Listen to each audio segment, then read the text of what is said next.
अल्लाहुम्मा सल्ली अला मुहम्मदिन व अला आलि मुहम्मद। अस्सलाम वालेकुम, welcome back to my YouTube channel. कैसे हैं आप सब लोग? उम्मीद करती हूँ आप सब खैर आफियत के साथ होंगे। आज मैं आपके लिए लाई हूँ पंजाब की मशहूर ज़माना बट कढ़ाई की रेसिपी। तो वीडियो को एंड तक ज़रूर देखिएगा ताकि कोई आपका पार्ट जो है वो मिस ना हो। मेरे पास है 2 किलो बीफ का गोश्त जो कि मैंने मिक्स लिया था हड्डी और चर्बी के साथ।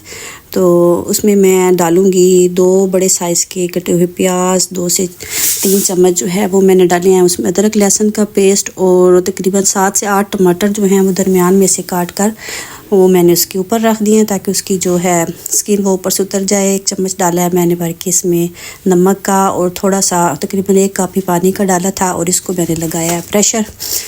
ये जो था मैंने इसको तकरीबन 10 से 12 मिनट के लिए प्रेशर दिया था क्योंकि ये साथ साथ फिर जो गोश्त है इसको हम पकाई में भी ये ज़्यादा गल जाता है, ऐसे ना हो कि ये ज़्यादा ही गल जाए। तो देखिए अब ये जो उसकी टमाटरों की जो स्किन है वो ऊपर से उतर चुकी है। इसका जो हम ये छिलका है इसको हम उतार लेंगे ताकि ये अच्छी तरह से टमाटर जो हैं ये इसमें मिक्स हो जाए, क्योंकि ये छिलके होते हैं ये हमारी सेहत के लिए भी अच्छे नहीं होते। तो इसको अब मैंने डाल दिया है कढ़ाई में। अब बाकी के मसाले साथ साथ ऐड करेंगे। 2 चम्मच मैंने इसमें भर के डाली है सुर्ख मिर्च और कुटा हुआ सूखा धनिया जो है वो भी मैंने इसमें तकरीबन 1.5 टेबल स्पून वो मैंने इसमें ऐड कर दिया है। अब इसको हम रखेंगे आंच पर। आंच जो है वो हम इसके नीचे बिल्कुल फुली रखेंगे। तकरीबन हमारी तमाम जो भुनाई है वो तेज़ आंच पर ही हम इसकी करेंगे क्योंकि कढ़ाई जो है ये तेज़ आंच पर ही बनती है। आपने जो फ्लेम है वो अपने आहिस्ता नहीं करना। देखिए अब जो इसको पानी था वो भी साथ साथ अब इसका खुश्क हो जाएगा। जब इसका पानी खुश्क हो जाएगा तो फिर ही हम इसका जो नेक्स्ट स्टेप है वो स्टार्ट करेंगे। अब जी मैंने लिया है 1 चम्मच ज़ीरा और 1 ही चम्मच मैं इसमें काली मिर्च जो है वो डालूँगी। उसको हम कूट लेंगे क्योंकि हमने इसको पीस कर नहीं डालना। तो 1 कप जो भर के मैंने इसमें डाला है जी दही का और साथ में जो मसाला हमने कूटा था वो भी मैंने इसमें शामिल कर दिया है। अब जी हम इसको अच्छी तरह से इसकी करेंगे भुनाई ताकि जो दही है वो भी अपना पानी जो है वो खुश्क कर ले।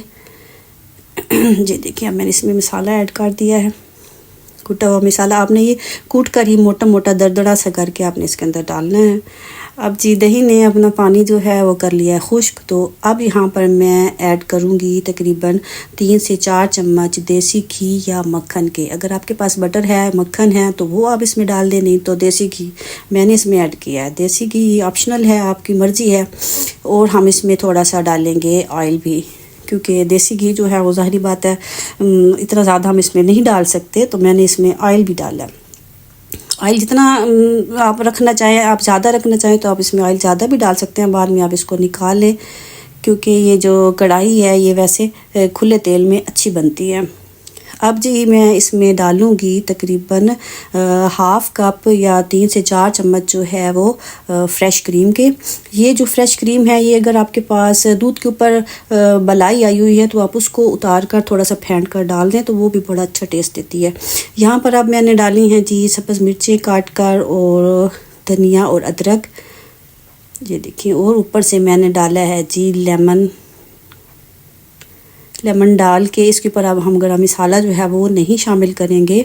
इसको अब हम थोड़ी देर के लिए ढक्कन दे देंगे ताकि ये जो सारा मसालों का टेस्ट है ये इसके अंदर शामिल हो जाए।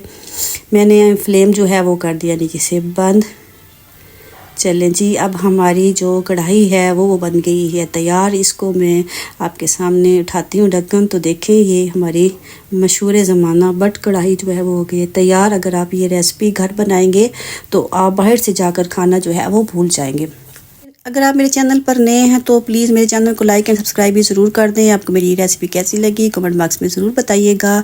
चलती हूँ, दुआओं में याद रखिएगा। मिलते हैं अपनी किसी नई वीडियो में नई रेसिपी के साथ। तब तक के लिए अल्लाह हाफिज़।